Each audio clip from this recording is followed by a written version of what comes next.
but like, can we just have some original ideas? Well, speaking of original, I think Dylan is a dragon, is an original content creator right now, and he's joining us now. He talks all things Bay Area sports. He's got his Niners hat on, baby. He's fired up. We've been talking about everything, Dylan, this morning. It's Joe Spadoni alongside Joe Shasky. Good morning to you. Where do we want to dive in? Well, let's start. Like, Dylan, so maybe, I don't know, a year ago, maybe more. I can't even remember. Out of nowhere, you popped up on my feed on Instagram, and I'm like, oh, this guy's doing some really creative stuff on social media. So for those that maybe have never seen you on Instagram and don't know that you're around, explain the rise of Dylan as a Dragon. First of all, fellas, good morning. Thank you for having me on. The Rise of Dylan as a Dragon. I think that's going to be the title of my book whenever that comes out. But no, I mean, I just started making videos on social media because of a job layoff. And, you know, the first one I made did okay. The second one did even better. And I never stopped. And people love me. People hate me. And look where it got me. I'm on a freaking radio show now. Let's go. So who's winning? This is the big time for you, Dylan, or should I say Mr. Dragon? Well, we're the lowest bar of whatever fame is out there in the Bay Area. I mean, this is the lowest rung. So let's just get right into it. You're a diehard Giants, Niner, and Warrior fan and Shark fan because I've seen a lot of your stuff. Let's just go right to the news. I want to hear your reaction on Casey Schmitt. This is one of like this guy's had a great year. He's going to hit 30 home runs. He's played a zillion positions. Like, I'm really bummed for this guy. And I know that, like, Giants fans, there's no silver linings this year. No, this was one of the few bright spots on an otherwise awful year. And it just sucks that he went down. Like, when you saw the news that he tore his meniscus, how'd you feel? Oh, man, sick to my stomach. I mean, talk about a good person, a good dude, an even better baseball player who had a coming out season this year. He's really been doing it all, playing all positions and balling the hell out, hitting bomb after bomb after bomb. And, you know, I'll be the first to admit I made a video all about why we should trade Casey Schmitt. I've talked about it in the past. It was a stupid idea, dumb idea. I apologize to the guy in person. How did that go over? It was funny. You know, he was a really good sport about it. He was just saying, you know, no big deal. I gave him the floor. I told him if he wants to call me an idiot, he's welcome to. He didn't take the opportunity.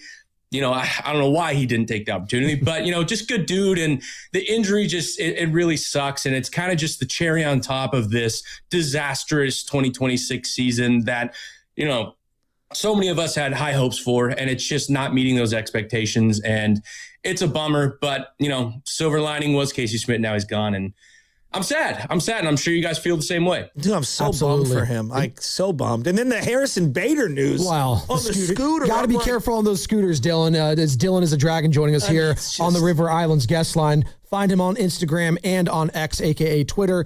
Dylan is a Dragon. And where did that name come from? Let's just ask you that straight up. Where did it come from? I looked it up in Google search, and it's a Scottish book as well. It's like a children's book. Did you know that? No, I did not. I got to reach out to my Scottish homies. Yeah, there you go. No, the name. You have a lot I just of those? think dragons a lot are of Scottish homies. Yeah, me and my Scots, we go way back, man. No, I just think dragons are dope. They're the apex predator of the world, whether you believe in them or not. And it rhymes, or not rhymes. It just starts with a D, and my name starts with a D, and that's about it. Yeah, alliteration. I like it. I mean, come on, dude. It's the origin of the nickname. Well, I didn't know if he was a big like Game of Thrones, House of Dragon fan. I don't know if he's Team Rhaenyra. I don't know. Okay, dude, they're so reckless. I'll give you my hot take on reckless. No, this is every Monday morning. I come in here, and what do I say, guys? They're so reckless with the dragons. If I had a dragon, I would not be half as reckless as they have been throughout the 3 seasons of House of Dragons. It drives me nuts. Well, there's a reason that the Targaryen dynasty fell, Joe. Because they were too reckless. I understand that, and they're dumber Hey, than no spoilers. No spoilers. No spoilers. Yeah. We're still waiting on George R. R. Martin to finish the bajillionth book that he's been writing forever. The Winds of Winter. I think the Giants will win a World Series before then. But before that next happens. question. That's a good question. Yeah. Who is the next Bay Area team to probably win a title? It might be the Sharks. The Macklin Celebrini. Yeah. What'd you think of the Macklin Celebrini extension? One of the largest in NHL history. Listen, man, I'm no hockey expert. I love the Sharks. I love going to games. But even a peanut brain like me can see that Macklin Celebrini is a special talent, and he deserves all the money in the world, and he got all the money in the world. And I think they're next up, probably. If the 49ers don't win this year, which I think they have a real shot, then I think it's Sharks territory. You brought up the Niners. I saw a video from you saying we're going to talk Vita Vea into existence. Give the pitch to Niner fans on why Vita Vea is the move to make. I'd love to have him. I mean, this guy's a war daddy, a hog. He's gonna stuff the run up the gut all day, every day. He's a Bay Area kid. He's done it now for 8 seasons strong, I think. He played with Mike Evans. He wants to come back. They're best buddies. We all know that. Come back. Just come back, Vita Vea. We all want you here. He's a stud, and he would add to this defense. I mean, he would make everyone around him better. When you have a good pass rush, when you have just a behemoth up the gut, it's going to make Fred Warner better. It's going to make Nick Bosa better. It's going to improve the secondary because they're going to have, less time that they need to do their job. I'm all for him. I don't know how it's going to work. I don't know who we're going to have to give up or how we're going to pay him. But like I said in my video, thankfully for everybody in the Bay Area, that's not my job. I just like to talk. We need to get Dylan's technical guy on because your camera feed is so clear and so incredible compared to our janky. Wow, look at that. Look at just adjusted. You're in 4K, 8K. I mean, gosh, we got to get the NFL on Fox to do all 8K. You're basically saying to hell with Dylan. We just want the camera that he's using. Exactly. There you go. It's a Sony ZV-E10 for anyone listening. Okay. Sony. He's going to write that down because he wants it for his man cave. ZV-10. Got to get that. There you go. I like that. It's really about the lens. It's a Sigma 1.4 lens, I think it's called. Yeah. I'll text you guys off. I'll act like you know what I'm talking about. Let me ask you, what inspired you to start putting stuff out? You said you got laid off, and I always love these kind of origin stories because I way back when I used to call into sports radio, I never went to school for journalism or anything like that. I used to just call in, and I think that one of the big moments for me is I did a podcast because of Twitter. Sal and Steiny. That's Sal right, Castaneda and Matt Steinmetz here invited me hey, come on in, do a podcast. And I did a podcast with them. And then afterwards, this is 12 years ago, they're like, you should do this. And I'm like, I've never even considered doing anything like that. And I started doing podcasts. I had a YouTube channel way back in the day that actually had a lot of followers, and I ended up disabling it, which was a terrible mistake. But it got noticed by some people in radio, and they brought me in, and one thing turns into another. And I had never envisioned over a decade ago that I would be where I'm at today. So what kind of was the evolution for you to get where you are today? Because you've got one of the larger accounts across platforms, TikTok, Instagram, YouTube, etc., talking Bay Area sports. I find it really fascinating, your come-up story. I think you're a grinder. Thank you, man. First of all, I think that story is super impressive that you didn't even go to school for this and look where you are. Yeah. It's funny how the world works sometimes. Congrats on that. Not lucky. But my story is very simple. I mean, I was actually working for an indie game studio in Seattle, the video game industry. Got laid off from that because it's a tough place to work. And I just was like, you know what? I'm going to make a video on the 49ers winning the Super Bowl. And I did. And my little brother saw it, and he's like, you got to make your page public because people got to see this. And I was like, it's really not that good, but sure, I'm going to do it. And the second video, I made it about our favorite wide receiver, Brandon Ayuk.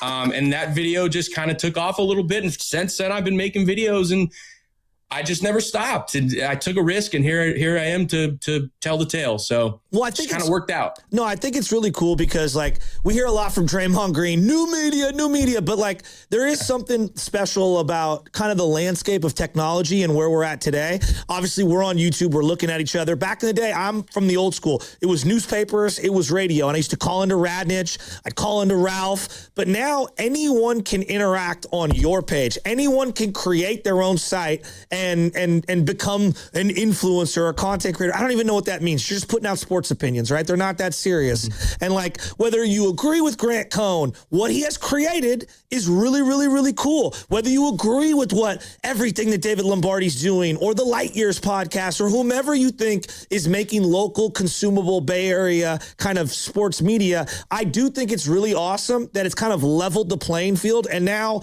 creativity and point of view and unique perspectives has been it's its own, I don't know, uncharted territory. This is a whole new landscape. It's like America, before land was being claimed and going westward. I don't really have an analogy for it, but I just think it's really cool where things are going. I think a lot of the old media is really scared about the modern landscape. And to me, it's yeah, well, you're going to be the dodo bird if we don't continue to evolve and try to push things forward. I think it's the natural evolution of sports.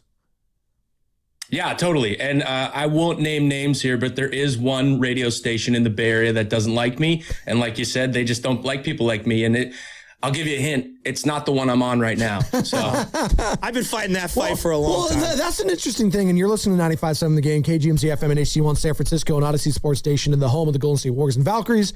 Always off in the Free Odyssey app, coming to you live from the Laughing Monk Studios. Spadoni and Shasky with Dylan is a Dragon. You can find him on Instagram or on Twitter.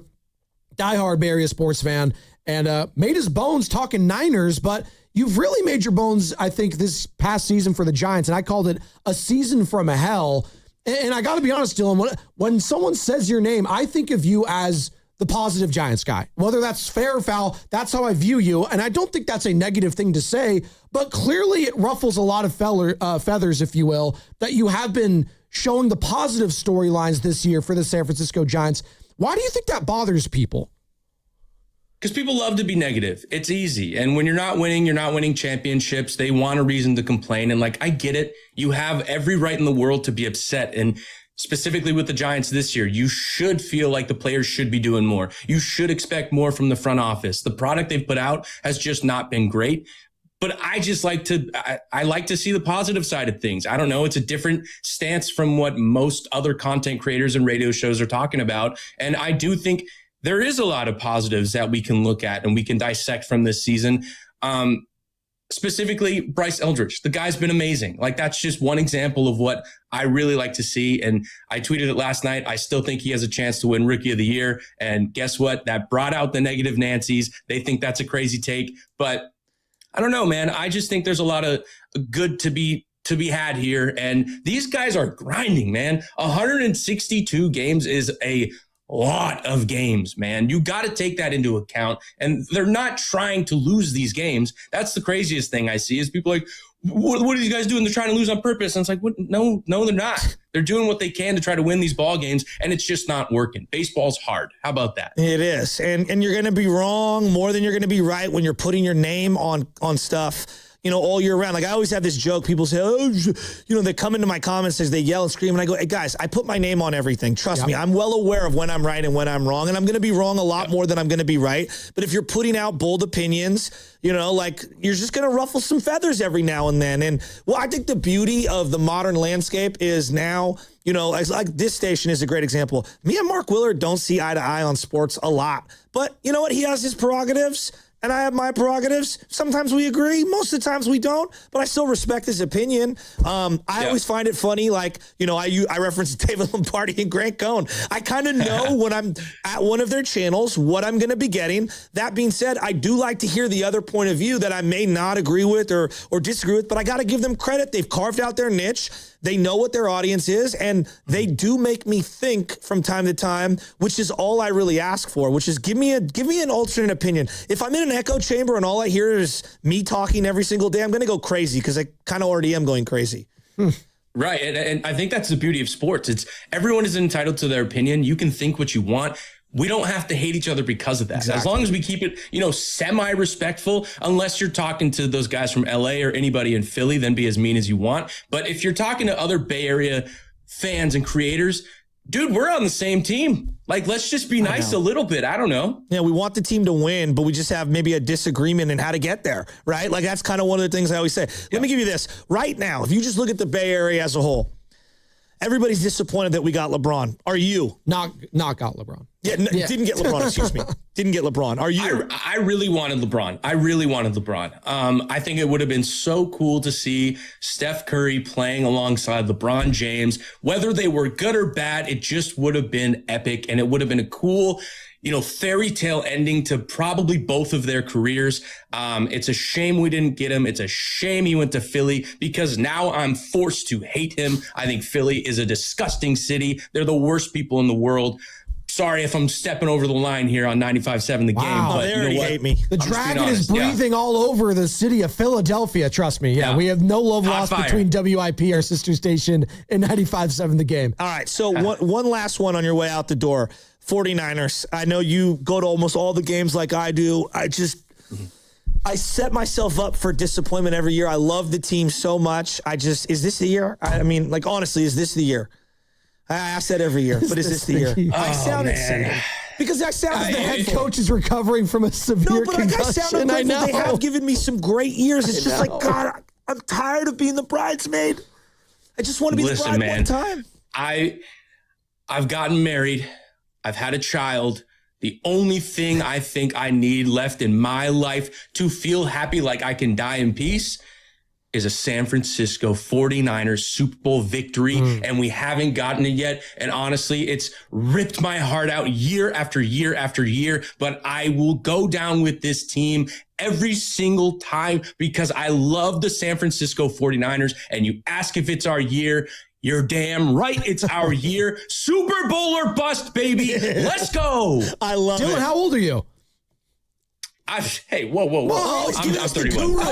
Okay, you're around my age is why you said that. So you haven't seen like obviously a 49ers championship in your lifetime. Well, technically I'm the golden child because I was born in 94 and we won the Super Bowl that year. But we don't remember everything when you're like less than a year old, like right? Me and oh, dude, this brain, like a steel trap, baby. There you go. Hey, Dylan, great stuff this morning, man. Dylan, one last thing. Come on again. All right, we're going to make this reoccurring.